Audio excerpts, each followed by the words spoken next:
Assalamu alaikum wa rahmatullahi wa barakatuh. Welcome to Sakib's English Academy, and I'm very much happy to be here once again with you.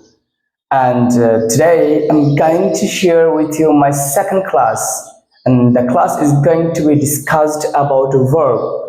If you really want to learn English, and if you really want to learn about verbs, so I think you must be watching, and inshallah you will be learning a lot. So dear my lovely students, here I want to say something that I taught you action verb, have verb, be verb in my first class. আপনাদেরকে আমি আমার প্রথম ক্লাসে have verb, be verb, action verb সম্বন্ধে ধারণা দিয়েছিলাম। বলেছিলাম পৃথিবীতে যত বাক্য আছে সকল বাক্যে অবশ্যই হয়তো একটি অ্যাকশন ভার্ব অথবা একটি হ্যাভ ভার্ব অথবা একটি বি ভার্ব থাকবেই থাকবে। এই তিনটি ভার্ব এর কোনো একটি ছাড়া অবশ্যই কোনো বাক্য হবে না। This is guarantee. So my dear lovely students, যেহেতু আমরা যে কোনো ভার্ব অর্থাৎ অ্যাকশন ভার্ব, হ্যাভ বা বি ভার্ব ছাড়া কোনো বাক্যই হবে না, সেহেতু এই গুরুত্বপূর্ণ ক্লাসটি হলো প্রথম ক্লাসটি, আর সেটি অবশ্যই দেখে থাকবেন, তাহলে দ্বিতীয় ক্লাসটি বোঝার জন্য সুবিধা হবে। আর যারা action verb, have verb, be verb সম্বন্ধে ধারণা রেখেছেন বা যার ধারণা আছে যে অ্যাকশন ভার্ব মানে কাজ যা করতে সময় চাই, হ্যাভ ভার্ব মানে মালিকানা, আর বি ভার্ব মানে হলো কাজ ভার্ব মালিকানা ভার্ব বাদে সব বি ভার্ব, অর্থাৎ অ্যাকশন ভার্ব, হ্যাভ ভার্ব বাদে সব বি ভার্ব, তাদের জন্য এই ক্লাসটি। প্রিয় শিক্ষার্থীরা, পৃথিবীতে আমরা প্রথম স্তরে একদম শুরু থেকে একদম রুট থেকে পেয়েছি action verb, have verb, be verb. এই তিনটি ভার্ব অথবা সামনে আর যত অ্যাকশন ভার্ব আছে, খাওয়া, যাওয়া, পড়া, ধরা, লেখা, প্রত্যেকটা ভার্বের রূপ পাঁচটি করে। তাই পয়েন্ট নাম্বার 1, প্রত্যেকটি ভার্বের রূপ কয়টি করে? পাঁচটি করে। ভার্ব 1 অর্থাৎ 1 নম্বর রূপ, 2 নম্বর রূপ, 3 নম্বর রূপ, 4 নম্বর রূপ, 5 নম্বর রূপ। 1 নম্বর রূপকে আমরা সংক্ষেপে বলতে পারি V1, 2 নম্বর রূপকে সংক্ষেপে বলতে পারি V2, 3 নম্বর রূপকে সংক্ষেপে বলতে পারি আমরা V3, 4 নম্বর রূপকে সংক্ষেপে বলতে পারি ING ফর্ম, 5 নম্বর রূপকে সংক্ষেপে বলতে পারি টু ফর্ম।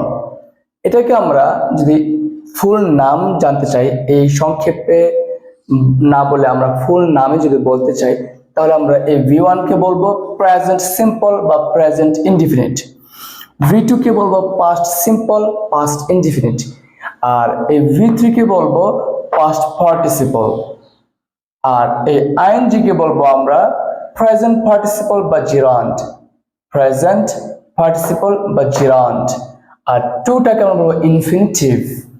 তাহলে এই হলো আমাদের ফুল নেম, এটা হলো আমাদের শর্ট নেম, এটা আমাদের ফুল নেম। তাহলে প্রিয় শিক্ষার্থীরা, বলেন তো দেখি তাহলে এখন অ্যাকশন ভার্ব অথবা বি ভার্ব অথবা হ্যাভ ভার্ব, যে কোনো ভার্ব কত প্রকার? অবশ্যই 5 প্রকার। এই হলো শর্ট নাম, এই হলো ফুল নেম।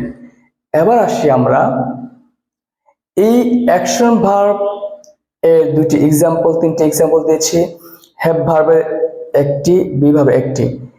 দ্বিতীয় পয়েন্ট, পুরো পৃথিবীতে অ্যাকশন ভার্ব রয়েছে অগণিত এবং হ্যাভ ভার্ব একটি, বি ভার্ব একটি। হ্যাভ ভার্ব মাত্র এই যে লম্বা সারিটা দেখতে পাচ্ছেন, এই 5টি রূপ, এই 5টি রূপ আপনি জেনে থাকলে আপনার হ্যাভ ভার্ব শেষ, অর্থাৎ আপনি আর হ্যাভ হবে না। এই হ্যাভ ভার্বের লাইন এটাই, হ্যাভ ভার্বের রূপগুলো এই 5টা রূপে, এছাড়া কোনো হ্যাভ ভার্বের রূপ নেই। তদ্রূপ বি ভার্বের লাইন বা বি ভার্বের রূপ এই 5টি। আপনি যদি এই বি ভার্বটি শিখতে পারেন, তাহলে আপনার জন্য বি ভার্ব আর নেই। অতএব হ্যাভ ভার্ব শেষ, বি ভার্ব শেষ, রয়ে গেল অ্যাকশন অগণিত। আমি আপনাদেরকে অনুরোধ করব কি পয়েন্ট আকারে আপনি অবশ্যই খেয়াল রাখবেন, have verb, be verb. Okay, have verb একটি, বি ভার্ব একটি, আর রূপ হ্যাভ ভার্বের 5টি, বি ভার্বের রূপ 5টি, প্রত্যেকটা ভার্বের রূপ 5টি, কিন্তু হ্যাভ ভার্ব বলতে কয়টি? একটি। বি ভার্ব বলতে কিন্তু একটি বোঝাবে। এবার আসেন এই 5টি রূপ কিভাবে পরিবর্তন হচ্ছে সেটা আমরা শিখি। ভার্বের যে কোনো একটি রূপ থাকবে এখানে, এটা কাম, গো, প্লে, ইট, ড্রিঙ্ক, যাই হোক, নর্মালি যে নিয়ম বা পদ্ধতি সেটা হলো ভার্বের প্রথম রূপের সাথে এখানে একটি রূপ থাকবে, এই রূপের সাথে আমরা দ্বিতীয় রূপ বানাতে ইট যুক্ত করব।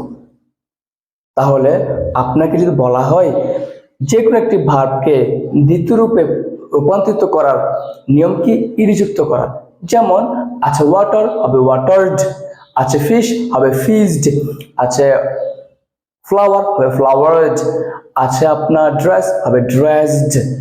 তাহলে কি বোঝা গেছে, প্রথম রূপের সাথে দ্বিতীয় রূপ বানাতে অর্থাৎ প্রেজেন্ট রূপকে পাস্ট রূপে রূপান্তরিত করার ক্ষেত্রে ই যুক্ত করতে হবে। এবার আসি আমরা এই প্রথম রূপটিকে আমরা তৃতীয় নম্বর রূপে বানাতে অবশ্যই কি যুক্ত করব, ইডি। শিক্ষার্থীরা পাস্ট ফর্ম বানাতে ইডি যুক্ত করতে হবে, পাস্ট পার্টিসিপল বানাতে ইডি যুক্ত করতে হবে, হ্যাঁ অবশ্যই। তবে লেখার সময় 3 নম্বর রূপে এই ইডি পার্থক্যটা স্পষ্ট বোঝা যাবে কিভাবে, অবশ্যই হ্যাভ হ্যাজ হ্যাড থাকে, অবশ্যই হ্যাভ হ্যাজ হ্যাড থাকবেই থাকবে।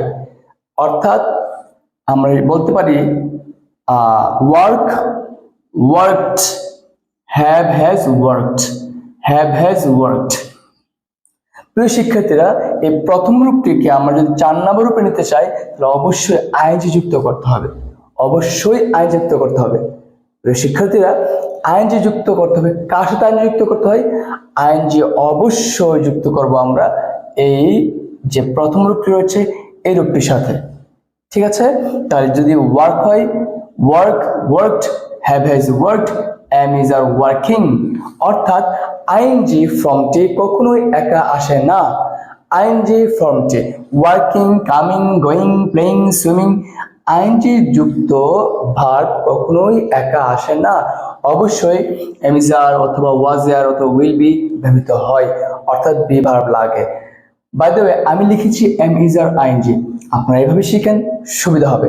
তাহলে হবে কি ওয়ার্ক 1 নম্বর, 2 নম্বর কি হবে ওয়ার্কড, 3 নম্বর কি হবে হ্যাভ হ্যাজ ওয়ার্কড, 4 নম্বর কি হবে এম ইজ আর ওয়ার্কিং, 5 নম্বর ইনফিনিটিভ অবশ্যই টু যুক্ত করব আমরা, অর্থাৎ টু ওয়ার্ক, টু ওয়ার্ক।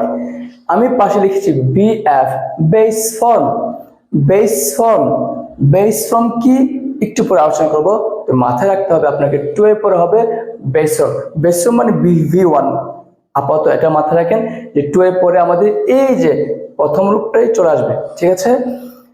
তাহলে আমরা একটা एग्जांपल লিখেছি এখানে দেখেন, 1 নম্বর প্লে প্লেস, 2 নম্বর প্লেড এটি যুক্ত করেছি, 3 নম্বর হ্যাভ হ্যাজ প্লেড এটি যুক্ত করেছি, হ্যাভ হ্যাজ যুক্ত করেছি, প্লে প্লেস, 2 নম্বর প্লেড, 3 নম্বর হ্যাভ হ্যাজ প্লেড, 4 নম্বর এম ইজ আর ডট দিয়েছি, এম ইজ আর প্লেইং, ভার্বের প্রথম রূপের সাথে আইন যুক্ত করেছি।